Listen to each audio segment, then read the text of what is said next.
Welcome into sportsbookreview.com. I'm Gary. And I'm Chris. And this is the college football show, week number 8. And we got some picks and we got some big games to talk about. Good gracious, do we have a full slate of games? The Big Ten is back. The Mountain West is back. We got after dark football on Saturday night. We got Thursday night football. We got Friday night football. We got some fantastic matchups. I am stoked about this. I can't wait. But before we get into all of this, of course, you guys know what to do. Go ahead and like the video. Make sure you give it that little thumbs up button that's down there, of course. Make sure you are subscribed to the channel and jump in here into the chat with your picks and everything else. We want to know what you have to say. Tom Lowe jumps in, said, "What's up, Gary and Chris?" We have already got a bunch of guys that have jumped in with their parlays and what they like this week, etc. We want to know what you got to say. We want to know your opinion. Obviously, you are helping us out every single week. We like to get, where people think the edges are. I think we can use it, right? That's right. So good gracious. Make sure you like it. Make sure that you subscribe to the channel and that you share out the show. Tell your friends about it, all that good stuff. We like to have a good time here, and we like to have a good time over on the website. SBRpicks.com/NCAAF. It is the perfect spot for you to go for all of your college football content for the entire season. We've served you fairly well, I would believe, through the first 8 weeks. We're going to get you through the next 8, 9, 10. I mean, however long it did. I mean, it's a long time. That's right. We started this thing in, August or September, the beginning of September, and now we're going all the way into Christmas time. So we're going to be here for a while, and hopefully you will be too. So go over to SBRpicks.com/NCAAF, and we're going to go ahead and tell you how you can win some money. Go to SBRpicks.com/pick6. That's PICK and the number 6. You can win up to $1,700 in cash prizes every single week. Hey, you can pick NFL games. You can pick college football games. Whatever you need to do, go do yourself that favor. Make sure you sign up. It's free. It's free to enter. Very simple stuff. So go and check it out, SBRpicks.com/pick6, along with SBRpicks.com/NCAAF. And, of course, because we're not going to get to every single game on the slate, that is becoming more and more impossible every single week, make sure that you follow us on Twitter. I'm at Gary WCE. I'm at Chris B. Giannini. And we will try and answer any question that you have. So we've already had a bunch of guys come in and ask us questions. We try and get to everybody. And we appreciate those of you that have reached out, that have followed, etc. We are having a good time. Hopefully you are as well. Francisco jumps in, said, "You guys made me money last week. Thanks, fellas." Hey, you are quite welcome. We're glad somebody made money last week. I felt terrible going 0-2 to start Saturday, but then I ended up 4-2. Chris won one matchup on Friday night. Let's get to the recap. Let's just get to the recap. How about the week 7 recap? I went 4-2 on the week. Now, I had a game that was canceled. I had a lot of games. And you had two, right? Games. At least 2 games. I don't remember. I think that's right. Because you only had 5 games that ended up going off. That's right. Chris ended up 2-3. But I am 27-17-1 on the season on my official picks. That is 61.36%. Chris went 2-3 last week, 16-27. He is at 37.21%. Now, not what you want. No, it's not. It's all right. But that's okay. Again, we've got a lot of football left. Hey, somebody's got to donate to the cause. Okay. Listen, these people got to stay in business somehow. So, here's the thing. Somebody's kid through college. I guess that's it. But I look at it this way. Once people figure out, hey, Chris ain't got it this year, it is just as easy to fade somebody as it is to roll with their picks, right? Okay. I mean, there's big name guys that are out there that do this kind of thing that everybody fades every week and they make money. I don't think it's that bad. As long as you are entertaining and you are providing insight, I think you're good. I don't think you had anything to worry about. Tom Lowe said, "Hey, Chris, what's Nebraska fans going to do with a revolver?" Let's put the revolvers down. Let's all be cool. People were listening yesterday. Let's all be cool. Yeah. I think it's going to be a long day for Nebraska. It most certainly is. It's going to be a long season for Nebraska. They fought like hell to get football. Yes. And they got football. They got it. They're going to give football. Chris Senita, I don't know how to say your last name. I am so sorry, brother. He said, "I love this show. It's very helpful. Thank you." Gerald Martinez said, "This is the best college football show on the tube. Been watching the show for years." Thank you. Other shows don't keep records. They're disorganized. These guys are cool. Hey, we try to do that. We try to be. Pineapple Cook already asking questions. What do you think about the Coastal Carolina full game over? Looks like a halftime win. Hey, stick around to the end of the show. I got a pick for you. All right, so just hang around for about 35, 40 minutes or so, and I'm going to have it there at the end for you. Do not worry. Let's go ahead and jump into the biggest games of the week. Game number one, and this is going to be different from what the game day game is. We think the biggest game of the week is Iowa State traveling to Oklahoma State, 3:30 p.m. Eastern time, and right now, Oklahoma State is a 3.5-point favorite. Line opened up at, 6.5? Is that right? No, it opened at 4. Oh, was it 4? Opened at 4. Yep. Nope. Did it get up to 6 at one point? I don't remember. I haven't watched line movement since Sunday, so I don't know. It's sitting at 3.5, and if you look at Prediction Tracker, which I tell you guys every week, this is the analytic gurus, the Prediction Tracker. Their average of all these analytical sites has Oklahoma State. They say that they should be a 12.13 point favorite. Holy. Yeah. And when I look at the advanced stats, I look at the talent advantage, I look at all these different things, I don't understand why the number is this low. So I a little bit I do, but I don't agree with it. So before the season started, you and I would have thought, maybe not you really were higher on Iowa State than I was. I would have thought this line would have been around a touchdown. Yeah. And maybe even over a touchdown, but less than 9, less than 2 full scores, but somewhere between 7 and 8.5. It's where I would have put it before the season started. Seen Oklahoma State play 2 games. That's it. They haven't looked good in either of them, but they won both of them. Pretty convincing. Pretty convincing, but I mean, they just didn't. It doesn't look like Oklahoma to us. Correct. And Iowa State has played a lot of games, and outside of the one upset from Louisiana, they have looked pretty good on all of them with a big school-changing kind of upset. That's the reason I think this number is short. So I do think part of it is that. The other part of it, I think, is this stat here. Iowa State in the month of October over the last 3 seasons, 12-1 straight up and against the spread in the month of October. So they call it Brocktober for a reason. It's so weird to me that a team only like in that one spot, right? Off in a certain month. Like, I don't understand how any of that.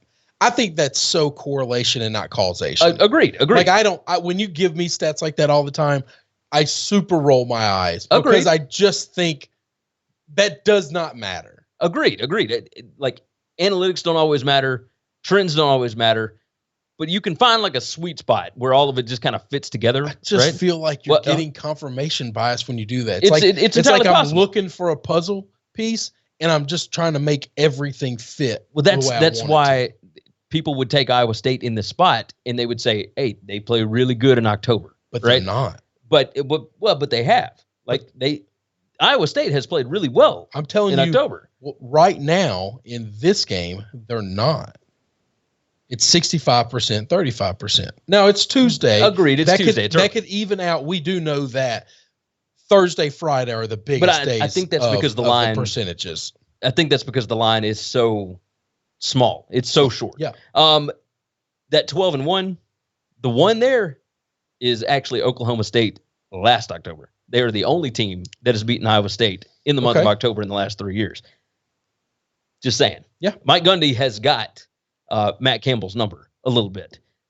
Either way. I don't like picking against the Gundy. Oh, no, absolutely not. No. Iowa State 1-7 straight up, 3-4-1 against the spread, their last 8 against Oklahoma State. Iowa State 6-3 against the spread, their last 9 as a road dog. However, 7-3 against the spread as a dog, just period. Home, away, bowl game, whatever, in their last 10. Oklahoma State, however, 4-2 against the spread in their last 6 as a home favorite. If you just dig into the numbers, Oklahoma State, number 8 in the country in expected points added per play margin. Iowa State is number 29 in that spot. So this looks a lot like Oklahoma State should be favored by a touchdown, maybe more. I was thinking between 7 and 9. And so I will go ahead and tell you, I think it's wrong. I am taking Oklahoma State minus 3.5. That is one of my official plays. So it's not an official play for me, but I'll be having wager on them. I like Oklahoma State in this. Listen, I said this before the season started. I fawned all over the guy.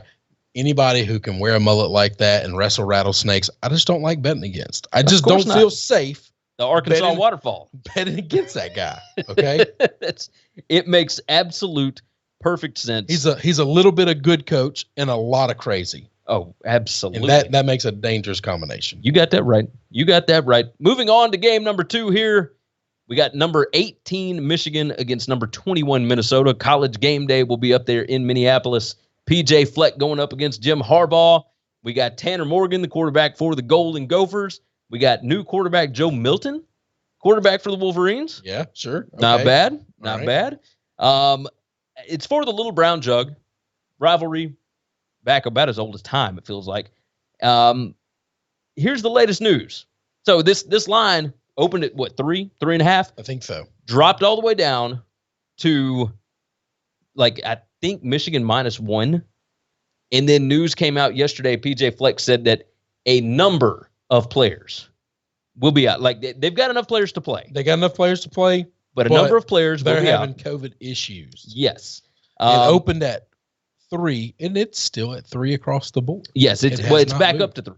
It's back up to that because it was 1 by the time we recorded the other night. So I guess we did the show last night. So I don't remember that. So it was down to 1.5, 1 because a lot of people loved Minnesota at that point. However, we don't know who's playing. They don't have to release the names of the players. We got no idea for Minnesota. So it's back up to 3 for Michigan.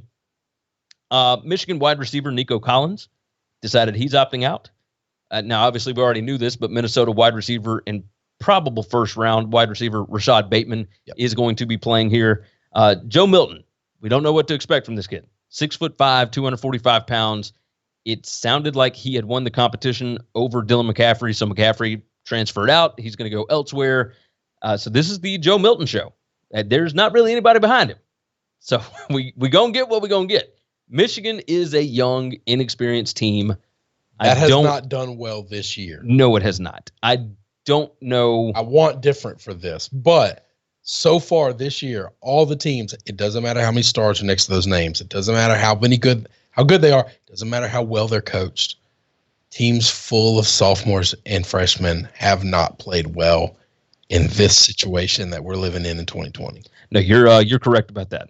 The bothers me. Prediction tracker says that Michigan should be favored by 0.77 points, so not even a full point. That's less than 3. But that's the thing. These analytics before teams have ever even played a game. I don't know what they're drawing from, especially young, inexperienced teams. Yeah, I have no idea what do you know about this quarterback? We have no idea. And we also have obviously no putting idea. some type of analytics together. Tell me about him. Like, yeah, what do you know that we What did you get? What did you get from him? I got, Now, if you're looking at like talent ratings and stuff like that, okay. Yeah, but man, what a guy does in high school, completely different to college, because some of these kids, you and I know kids that went to high school that were monsters playing against children. And then why did they end up at JUCO and never make it out of JUCO? Because in high school, they were monsters playing against children. And then when they actually go up against guys their size, and they're no longer a monster. They're just a dude. The total is 54.5. I would lean the under in this. We actually got Fat Win jumps in and said, I like the under in this game, Michigan against Minnesota. I think I would too. Yeah, I don't really have a feel just because we don't know anything about either of these teams. Yeah, I'm staying away from this one. I'm terrified of this. Well, yeah. Terrified of this number. If I had to make a play, I'd go Michigan. I think I'm only playing one Big 12 team, or a Big 10 team all week, and that's it. Because I just don't like the idea of trying to guess what these guys are going to do. Now, we're not talking about it, but some of these lines are terrifying. That Northwestern over Maryland. Well, I'll be playing Northwestern, but that's a little heart, not a lot of brain. Which I might do great betting with my heart. And stop using my brain. It might be, but some of these lines are just terrifying. Terrifying. Yes. The Northwestern line, I don't understand. Moving on. Yeah, if I had to make a play, I'd go the under. And I would lean Michigan here. Moving on to game 3. Let's talk about Cincinnati and SMU. It is the number 9 team in the country against the number 16 team in the country. And man, it's been a long time since we have seen rankings like that. 2 G5 schools that are both ranked. AAC schools. Now, Top 10? I said this early in the season. I said that SMU is good enough to win the AAC this year. You did say that.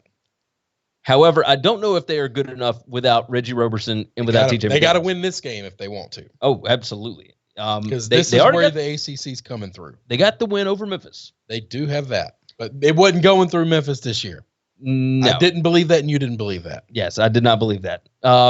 So these teams 2-2 against the spread against each other. This is a 9 p.m. Eastern time game on Saturday night. This is going to be late night football, and I'm going to be all over. I'm so glad this game is late. SMU is a 2.5 point favorite as it sits right now. The total is 56.5. I was a little surprised that it was that short.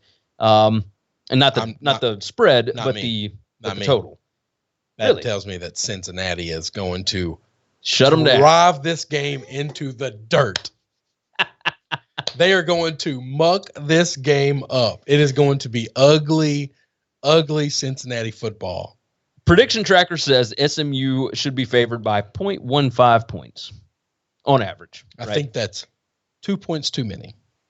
You think so? I think I will say this. I think the wrong team's favored. Cincinnati is 3-1 straight up against SMU. Now they're not in the same divisions in the AAC. They haven't had to play every year. Cincy is 4-1 against the spread their last 5 on the road. So they do play well when they have to travel. They can travel. This team didn't worry about that. However, road graders. SMU 8-2 against the spread in their last 10 at home. So this is high-powered offense against shut them down defense. Big boy defense. Real man defense against real fast offense. Yes. Real fast. This is going to be strength on strength. This is speed against power. That's what this game's going to come down to. The problem is this. SMU's defense is really good at shutting down or hanging with Memphis and UCF because they play like them. Yes. Will they be able to slow down an offense that is a power pro style offense and not a spread them out, run the ball, we're all real fast? We'll see. We will see, right? That's the question. So last week, this was kind of the same thing with Alabama and Georgia last week, where I said if you have a really explosive offense and you got playmakers, you can score on any defense and it doesn't matter. And I felt good about that with this game, so long as you had Reggie Roberson in the game, because he is the playmaker. He's the guy. Any team to Alabama, it's just agreed bad. But in this conference, when you've got Shane Buechele and Reggie Roberson, it's kind of the same thing. It's not the same thing. It's just not. I don't care how good of a running back you are. A great power defense like Cincinnati could slow down any of the running backs coming out of this conference. So I'm terrified of this game. That ain't Najee Harris coming out of the backfield. That's a really fast, very talented running back that still has to run by people, not away from people. Yeah, Ulysses Bennett is the guy. And Cincinnati is really good at tackling. Parlay King jumped in for us, by the way. He said SMU, and he said Cincinnati is overrated. John Tedeschi jumps in. Mustangs never got it going last week against Tulane. I'll go with Cincy. Well, here's the thing. They did get it going against Tulane. They averaged over 8 yards a play against Tulane. They just couldn't get it in the end zone. That's where those playmakers come in. That's why, I would lean Cincinnati here. Like, even though the line is moving the opposite direction, I would lean Cincy because they ain't got that playmaker. They don't have the guy anymore. So it's not the same as I would have thought to begin with. And people talk all the time. One player doesn't make that big of a difference. Yes, it does. It completely opens up the rest of the field. And now that they are missing that guy, they weren't able to open it up against Tulane, and they weren't able to open it up to be able to score anyway. They won't be able to open it up, I don't think, against Cincinnati. So, I like the under, I think, which is kind of crazy to think SMU and a total of 56.5. Because that's how Cincinnati. If Cincinnati can impose their will, it's gonna be a lower scoring. I think that total is right where it should be. Yes, I was gonna say I don't have a feel for the total because I think the number's pretty dead on. Moving on to game number 4, another ranked on ranked matchup. We've only had 11 this year. 4 of them are this week. Pretty crazy. Number 23 NC State traveling to Chapel Hill to face number 14 North Carolina, and the line sits currently at North Carolina -14. I believe that opened at what, 13 and a half? 14 and a half. It hasn't moved much. Well, 14 and a half. It's moved all the way up to 17. Oh, You can find some 16 and a halves out there. So the total is at 60 and a half. Oh, but this is after, you think the line movement was after NC State's quarterback was officially out?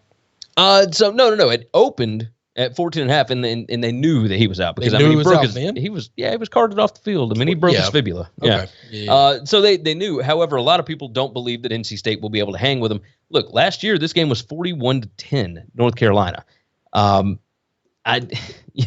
State 1-4 against the spread in their last 5 against North Carolina. Devin Leary, like we just talked about, out with a broken fibula.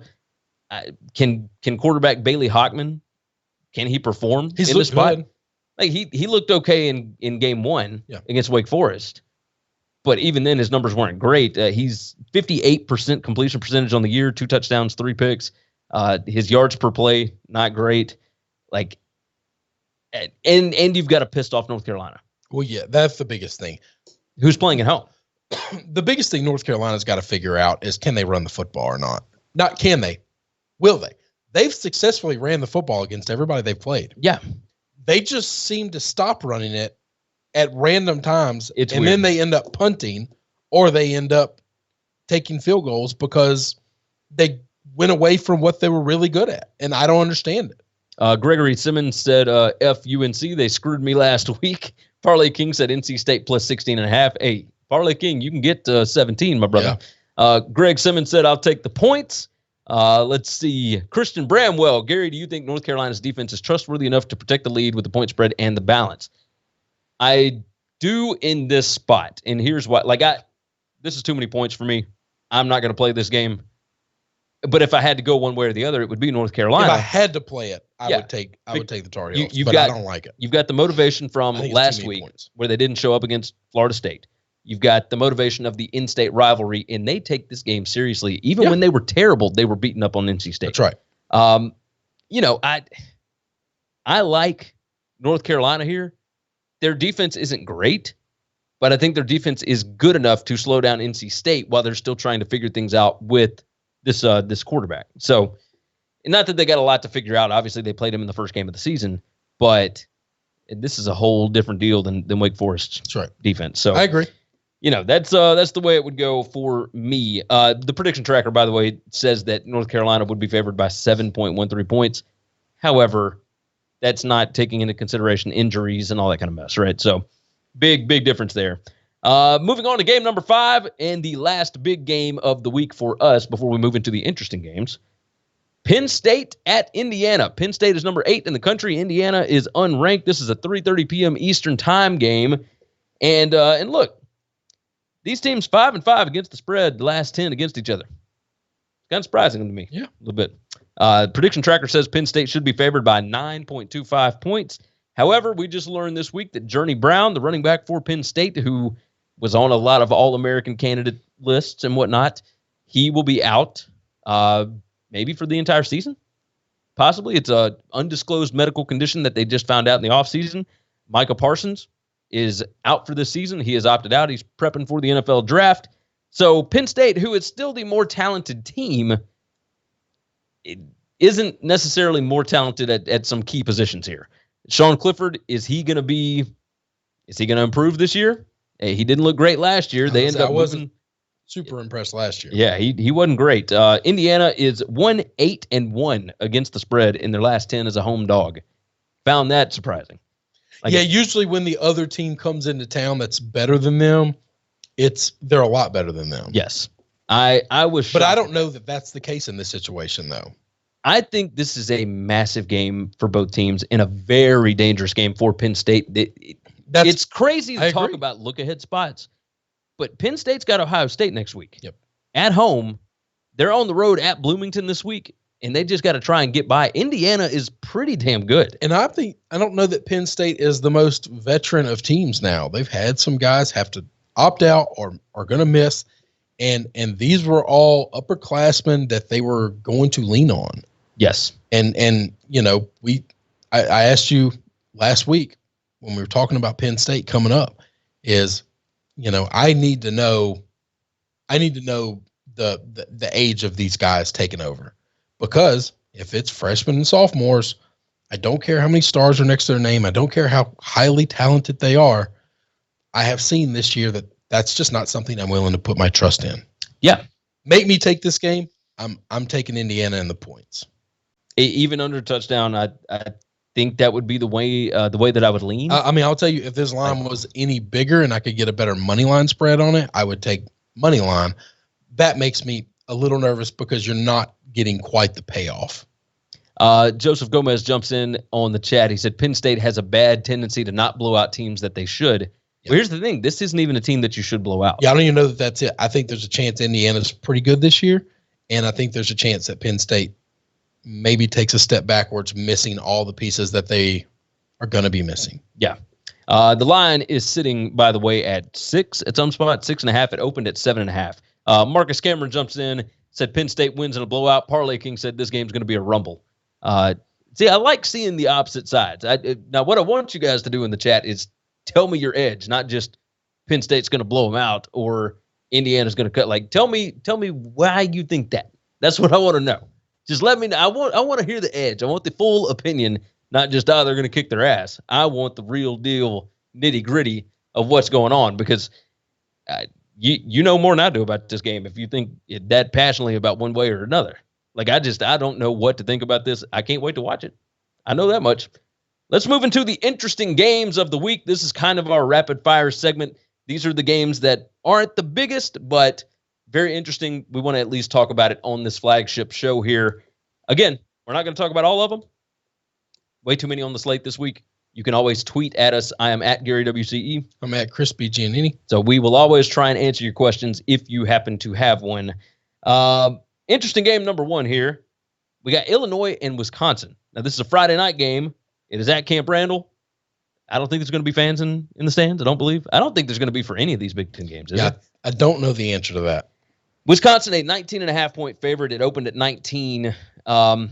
The total is sitting at 51.5. You can find a 50.5 out there. The total was at 54.5. Illinois won this game last year, 24-23. We were actually in Chicago watching this as it happened.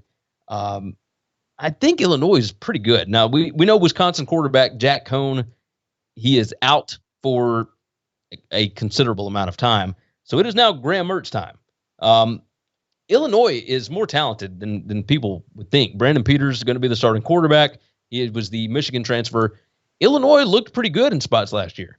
I don't know if they're going to sneak up on a lot of teams this year. I think this is somewhat of a revenge spot for Wisconsin.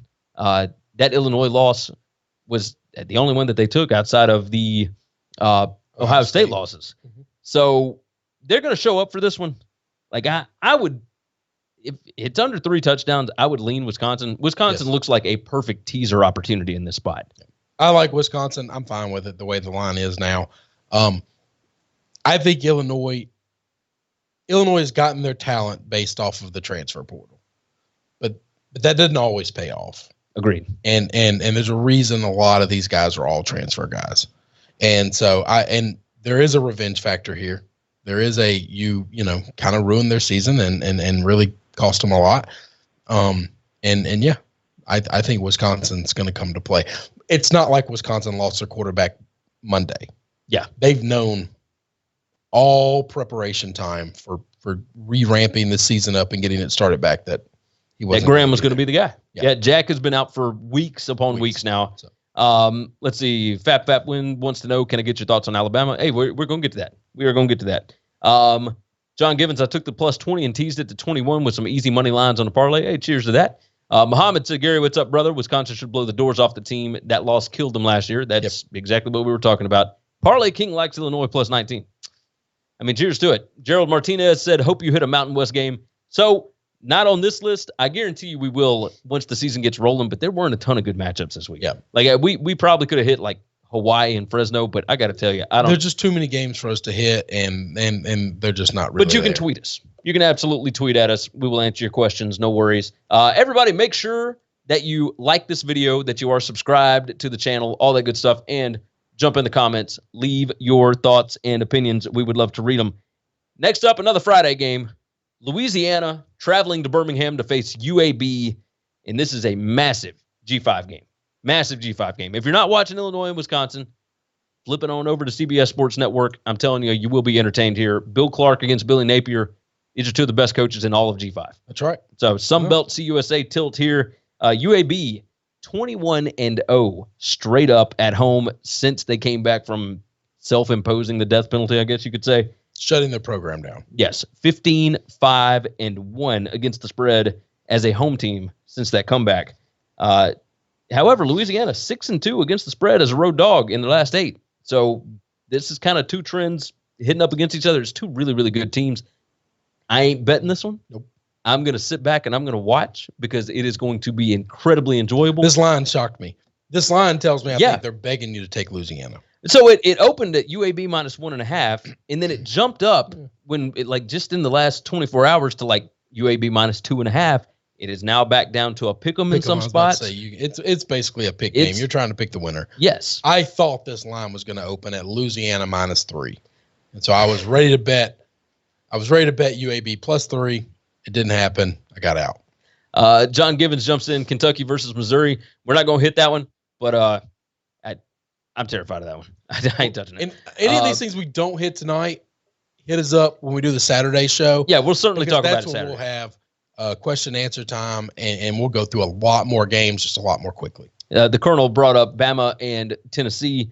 We will be hitting that here momentarily. Let's move on to the third game out of the interesting games.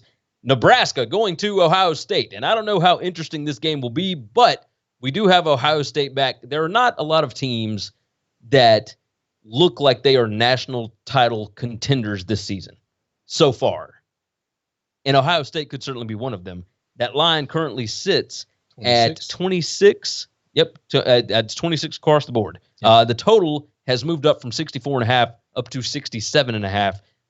The line initially was 24.5, and it has moved up 2 full points. I like the first half here. Ohio State looks like the perfect teaser opportunity. I also think Ohio State can pretty much name their score. I was about to say. I mean, it was 48-7. Ohio State's gonna cover the 26.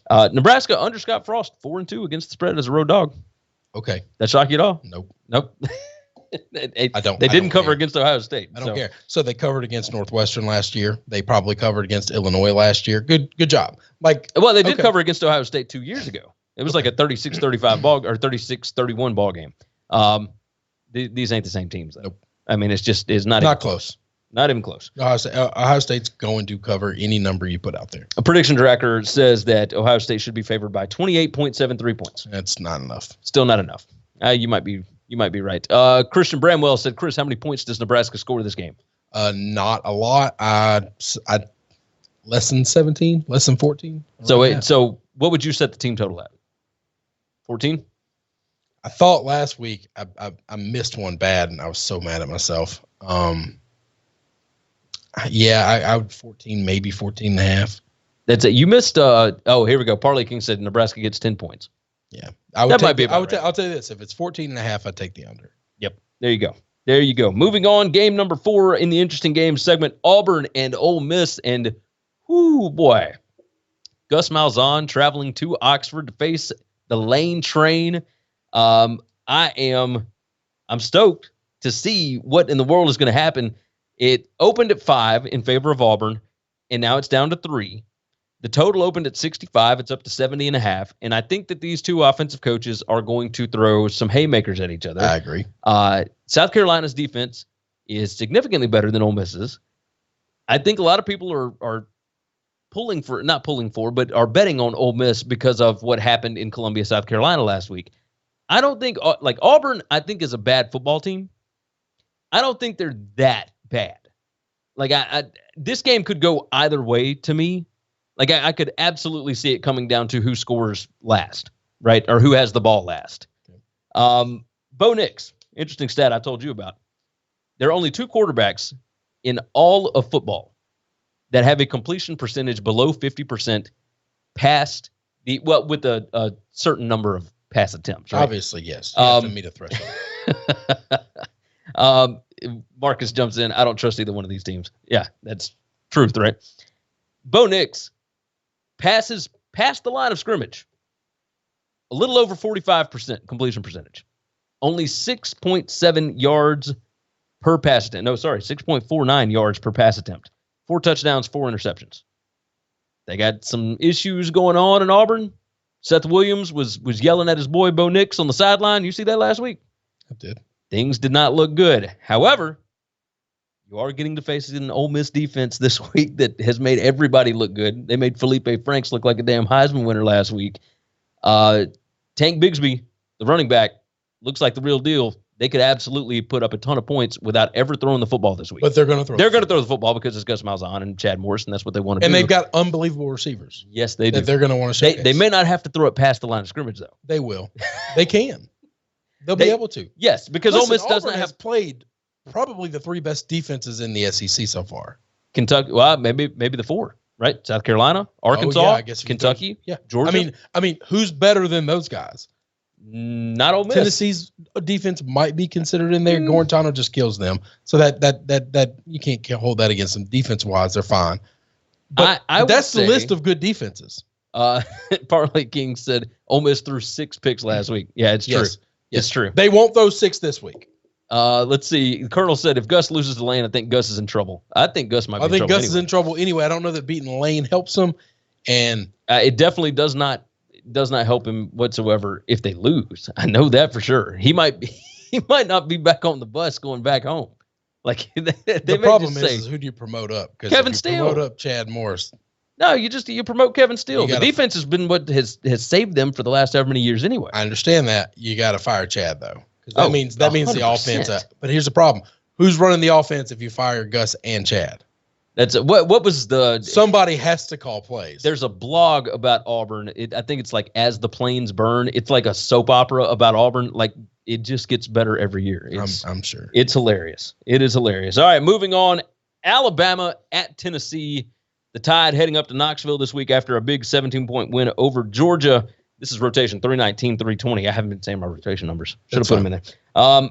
The prediction tracker has Alabama favored by 19.35 on average. The line is at 21.5, I believe, right now. Yeah. And it moved up to there from 20. 20. I was about to say it hasn't moved a lot. Most of them, I think, have it at 21. The total moved up from 64 to 66. I don't know what Tennessee is going to do at quarterback. I have no idea. Well, I do. They're going to play Guarantano. I think you have to. You can't throw Harrison Bailey out there against this team. I think if they had a better option, they would have played him last week. Yeah.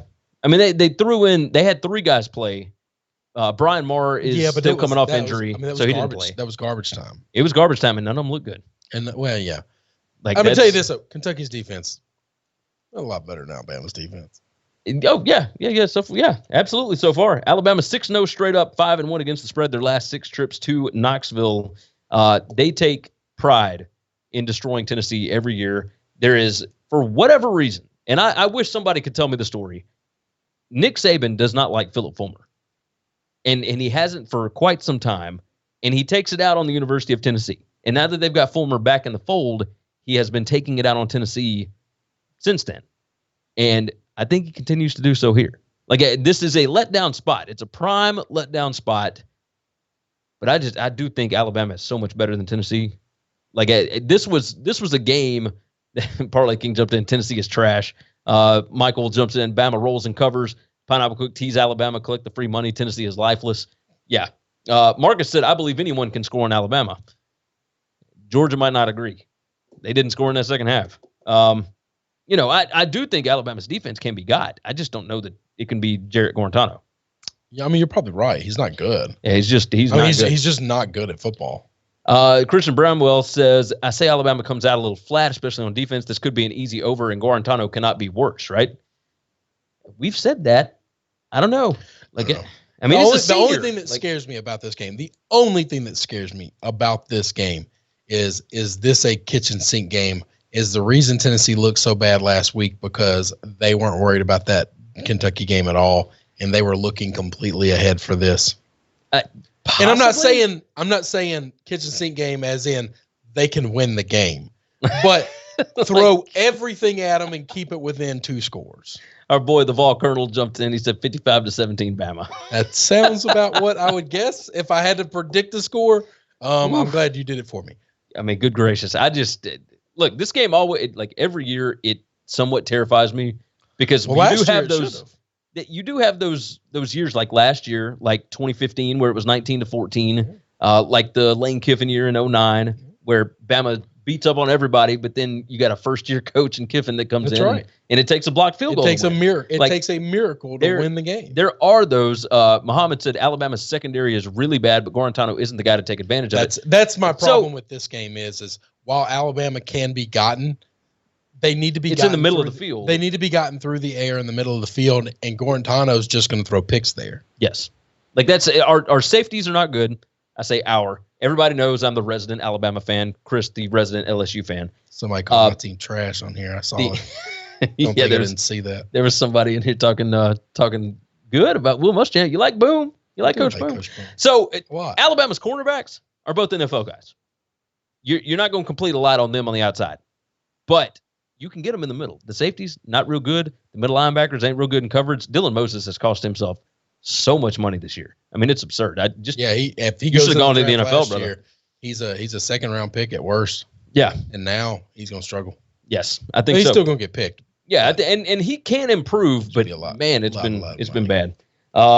Moving on, let's move on to the Big 12. Your favorite team to talk about. Baylor heading to Austin to face off against Texas. The Fighting Tom Hermans. They are rallying the wagons, boy. They are circling the wagons. They are rallying the troops. I think they're rounding up the bandits. I think Tom Herman stole a lot of money from them, and I think they are about to put him under arrest. They roll his ass out of town. They want Urban Meyer. They want Urban Meyer so bad. Let me ask you a question. Hey, if I was Urban, I'd listen. If you were Texas, would you call Hugh? No. You don't think so? No. You don't think Hugh so. In the Big 12 in Texas wouldn't do something? No, you got to go big name. Oh, you got to go big name if you're Texas. Big name has not helped them well. You know what? Hugh might be one because the boosters kind of controlled him a little bit in Oxford. If the boosters in Texas think they can control Hugh Freeze, absolutely. But you ain't going to be able to control Urban Meyer. No. Urban's going to come in, and he's going to take over. Hugh might be... I want Hugh in Auburn. You know that. I want him to stay in the SEC. I want the SEC to be a complete shit show. Hey, Muhammad Jama said, haha, sorry, Chris. I know. I wasn't going to call you out by name. I saw it was you. Parlay King said, if Georgia threw 3 picks, I got Tennessee with 2. Damian said, I feel like there's going to be 5 overtimes in this game. Muhammad said, love Baylor in this game. Yeah. Then Christian said, why do they keep giving Texas so many points? Am I missing something? But yeah, because Texas has just a band of fans that are going to go bet Texas no matter the number. Yes. And all these books know it. They're just waiting on the dummies to just come in and drop off their paychecks, and they're just going to cash and laugh all the way to the bank. It opened 11.5 in favor of Texas. The total opened 65.5. That total is down to 61. Kind of surprised by that. Big 12 totals, typically you bet the over, but this year, not so much, right? Texas is down to an 8.5 or a 9-point favorite, depending upon the book. Go over to sbrodds.com. You can find all your odds over there. Right. But, Baylor's 6-2 against the spread their last 8 trips to Austin. This is one of those rivalry games, and it seems like it is that way for every Big 12 team. When Texas is down, they all try and take advantage of it. This is the problem of being the bully that Texas has been. The reason Big 12 teams don't make a fraction of the money that the SEC and the Big 10 make is because the Longhorn Network, not the Big 12 Network, and they all know it. So when they get a chance to whip Big Brother's ass, they put it on them. Oh, yes, they do. They know their paychecks are cut in half because of Texas. Yes. Pineapple Cook said Baylor has this. Herman is out. Texas can't stop a nosebleed. I think Texas should not be. Charlie Brewer is the leader of the football team. I want to play a team that is lost right now. Yeah. If the other opponent looks like they are struggling, I want my team, the other team, to have leadership. I don't need them to have great talent. I don't need them to have. I just need them to be in control. I need them to make smart plays, smart decisions. Let that other team grasp for straws. Let that other team swing for the fence and just let them keep striking out. Let that other team just reach for desperation and beat themselves. Yeah. You just let them do it. You just give them all the rope you can and let them do it. Parley King said Texas season is over, and the Colonel said, I'll take Baylor, anything a touchdown and up. Texas should not be anything more than a touchdown favorite. That is my argument. Outside of Kansas, there is no team in the Big 12 they should be more than a touchdown favor of. That's just it. They might cover. They might win this game by 2 scores. But the line is definitively wrong. Yeah. They should not have started out as a double-digit favor against anybody in the Big 12 outside of Kansas. I agree. Last year, Kansas gave them everything they wanted. The hell they could want. A miracle field goal. Let's move on. Let's move on. We got 2 more games in the interesting games section. Then we're moving into our picks. We're going to try and roll through all this stuff quick. So hopefully y'all are listening. If you hadn't already, like the video, make sure you're subscribed, and share it out. Tell your friends about it. All that good stuff. Notre Dame at Pitt is the next game. Notre Dame, it says, should be a 9.12 favorite per prediction tracker. They are currently sitting at, an 11-point favorite?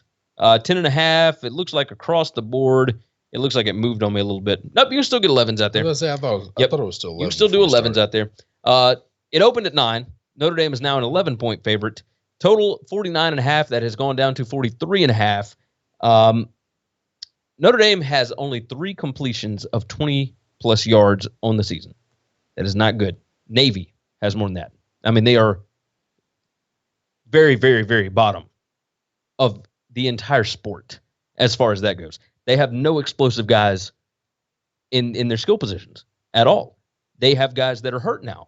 Tight ends, wide receivers that are out injured for this week. Notre Dame has run the ball a significant amount more than they throw it. Pittsburgh is number 1 in the country against the run. Now, we don't know if Kenny Pickett's going to play, the quarterback for Pittsburgh. Parley King said, is Kenny playing? Look, Pittsburgh was able to move the ball pretty well against Miami last week. They ended up kicking field goals, but they were able to move the football. I don't know that they'll be able to move it as easily on Notre Dame, but this could very easily end up the same kind of score that the Louisville game did last week, a 12-7 kind of thing. I love Pitt in this spot, especially at home. Christian said, if Pittsburgh is going to keep kicking 20-yard field goals, I'm on Notre Dame. It makes me so pissed off when coaches keep doing that. Yeah, Pat Narduzzi is notorious for it. Like, he has no idea what time in the game it is, what's going on, etc.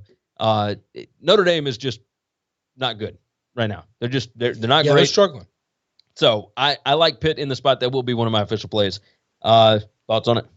I can't take Pitt. I don't believe they can win the football game. I never bet dogs if I don't think they can win the game. Makes sense. Unless it's one of these crazy 30-point dogs. Speaking of dogs that might be able to win the game, South Carolina going down to Baton Rouge. This line is what, 7? 6.5? 6.5. 6.5 now? Okay. It opened at what, 7.5? 7.5, yes. So it's gone down. We don't know if quarterback Miles Brennan is playing for LSU. South Carolina. I think he's playing. South Carolina got that massive, massive win over Auburn last week. Now they have to travel to LSU, who did not play last week. They got a bye week because of the Florida situation. I want to take South Carolina here, but I feel like this is a game that LSU, even if Miles doesn't play, I feel like this is a circle the wagons game for LSU. But I don't know how they win it without Miles. I think there's a chance the wrong team's favored here. You might be right about that. I can't bet it because it doesn't feel right. The answer at LSU for the defense was too complicated, and so they are dumbing it down. And the response Orgeron said was, this was preparing for the Florida game, obviously, was if we have to run one defense all game, we're at least going to run that defense well. Now, if I have to dumb down my defense, this is the SEC team I want to play. But I still think they're going to be able to run the ball down our throats all game long.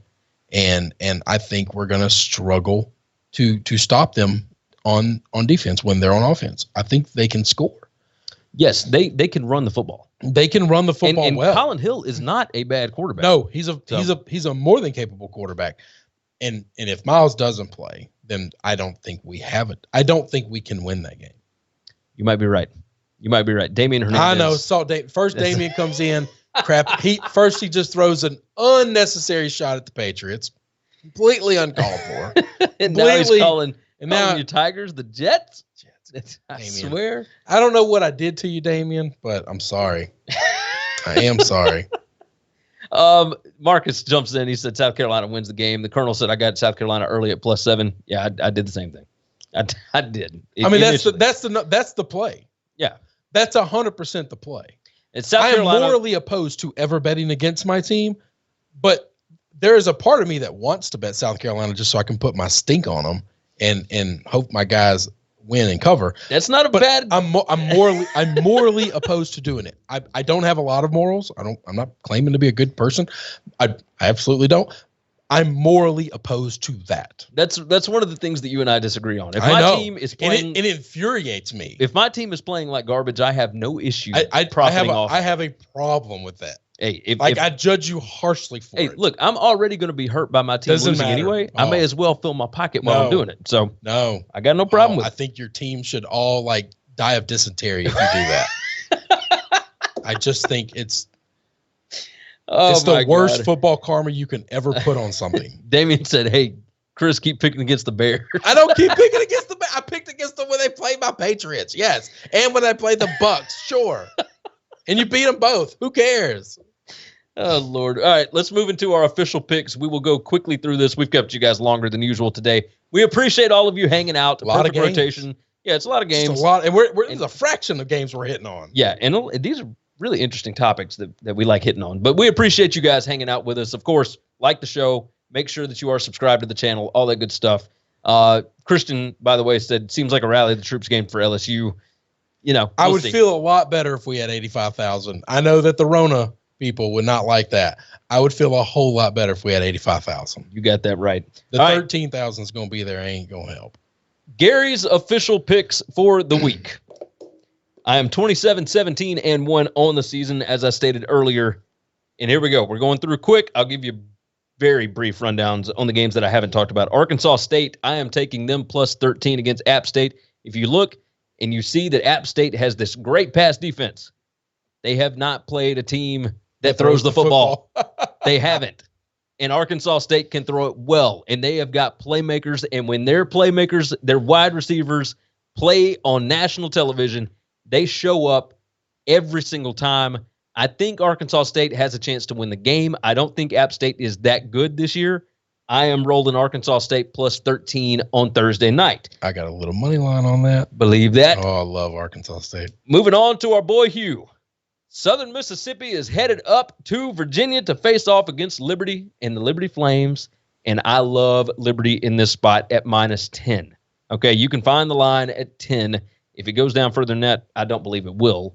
But it's gone down a little bit to that, and I love it at that spot. I think Liberty is going to run the football all over Southern Miss. And Liberty's defense, not terrible either. And they defend the one thing well that Southern Miss does. I love Liberty -10 in this spot. Notre Dame Pitt, I already talked about them. Pitt +11. Pitt defends the one thing well that Notre Dame does. And I don't care who's playing quarterback for Pitt. I think they're still going to be able to score enough points to keep this within 11 points. So Georgia Tech and Boston College. What the hell am I missing? Georgia Tech is a 3-point underdog here. I'm taking BC all day. Boston College is a significantly better football team. Georgia Tech ain't getting up off the mat after that Clemson beating. So give me Boston College -3. Iowa State and Oklahoma State, I already told you, I am taking the Arkansas Waterfall, Mr. Mike Gundy, -3.5 at home against Iowa State. He has got whatever number Matt Campbell has. I don't know what it is, but Oklahoma State is a better football team than Iowa State, and they will win by a touchdown on Saturday night, if not more. Virginia Tech, here's my totals for the week. Virginia Tech, Wake Forest, I am going over 69. These two teams have explosive plays at a ridiculous margin. It is insane. The percentage of explosive plays out of overall plays is absurd. Both of them can run the football. Both of them can run up tempo, all that kind of stuff. There are going to be points galore in this game. Give me over 69 in that one. And finally, Georgia Southern and Coastal Carolina, I am going over 51.5. Now, I know that you're saying, Gary, it's a triple option team. going up against Jamie Chadwell's offense. They both like to kind of sit on the ball. It's 51.5. They're going to be able to score. These defenses are not great. They are going to be able to put up points here. They're going over the 51.5, guaranteed. Chris, we're moving on to Chris's official picks.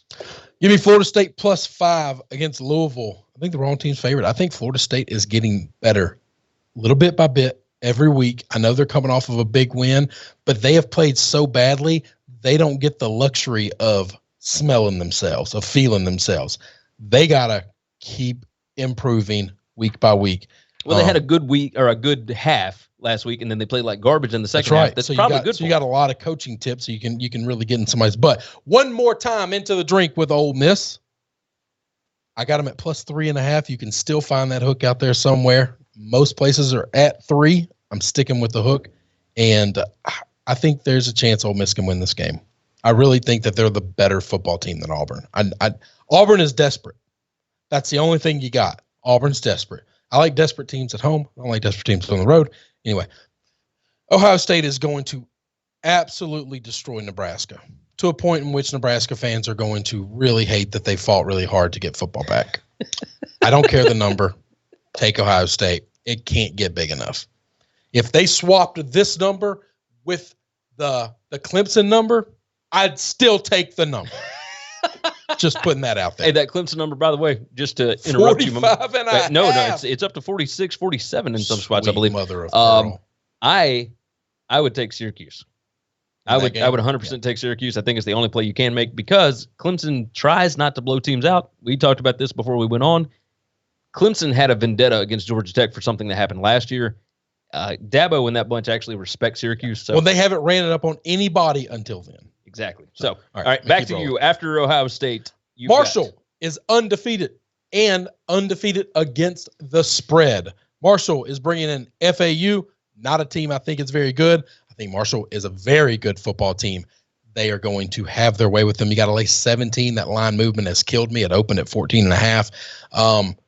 But I don't know that I care. Anything under 21, Marshall is going to roll this game. The Thunder and Herd are legit. If you haven't been paying attention, you haven't been watching, you've been missing out. Doc Holliday is so good. Oh, gosh, he's so good. If he was 15 years younger, he'd be the hottest coach on the market right now. Houston, -14. I'm going to just keep betting against Navy. I'm just going to do it. I'm keep betting on Ole Miss, and I'm going to keep betting against Navy. It's about 50-50 either way. 50-50 is better than anything else I've done all year.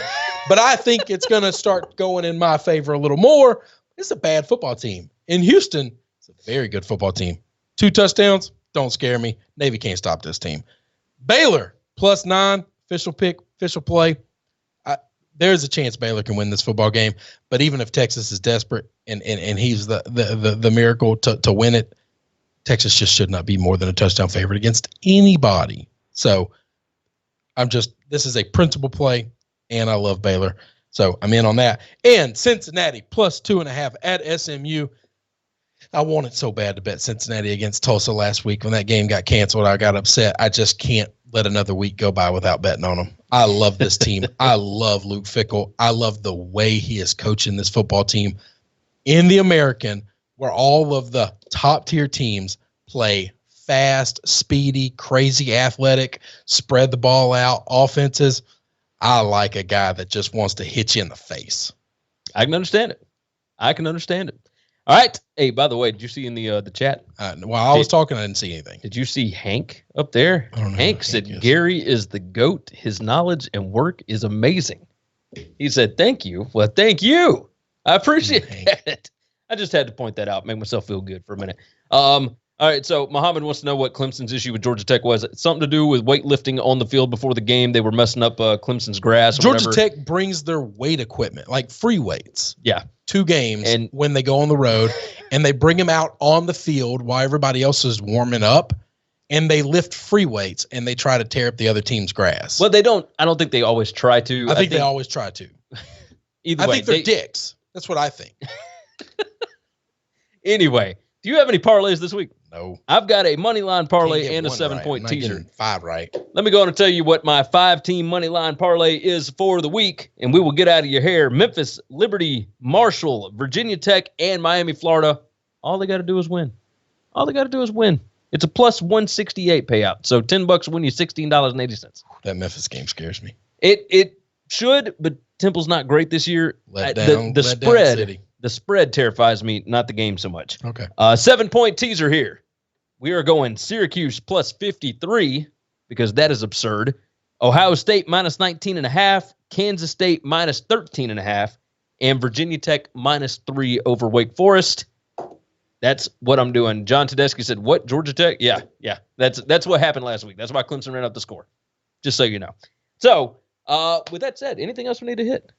All right, you guys make sure and join us on Saturday morning, 11 a.m. Eastern time. We will be rocking and rolling, ready to go this week. It's going to be a full slate. We'll have our question and answer session.